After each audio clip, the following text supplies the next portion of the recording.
Students understand information in all different ways, and it's not fair to teach the entire class the same way and expect them all to be successful learners. Little Johnny here is terrible at taking tests. Even though he knows the material and he's studied, the stress and anxiety makes him nervous and he forgets the information. His test scores and grades do not reflect his comprehension and effort in the class. So how can we get through to each kid successfully?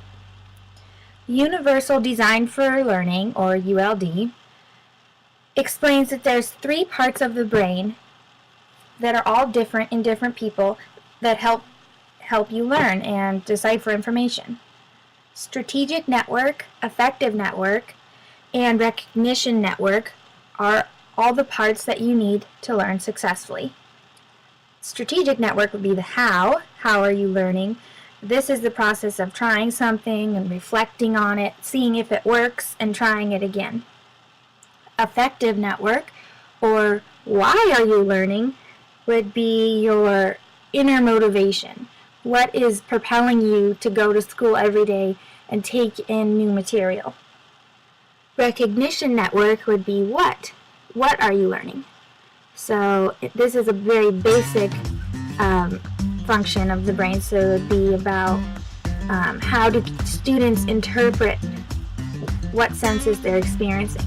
So for example, if you see something swimming in the water, your brain would take in that information and tell you that it's a fish, because it can't be a cat because cats don't like water.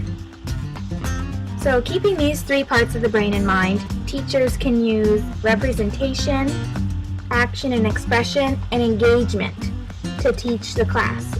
And these are also known as the 3 principles.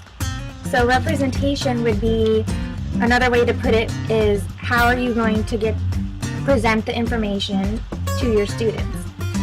You could use audio, videos, visual things such as like pictures, maybe a hands-on activity that would really solidify the knowledge for them. Action and expression is how do the kids show you what they have learned.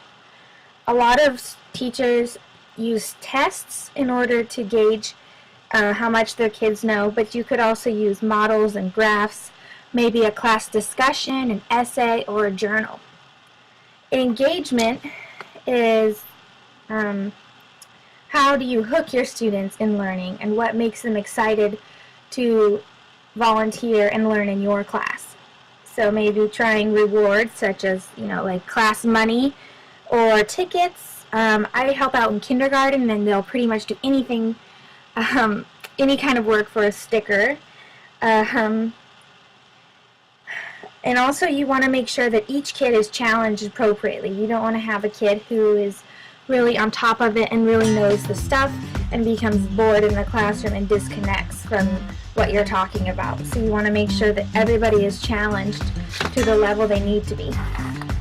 And technology, such as computer, math games, spelling apps, is a really good way to teach students, and it's diverse enough that they can all learn in their own way. But it also brings the class together in learning and allows the teacher to track the kids' progress. So, to end with a cheesy, cliche tidbit, learning is like a puzzle. You just have to find the piece that fits for each kid.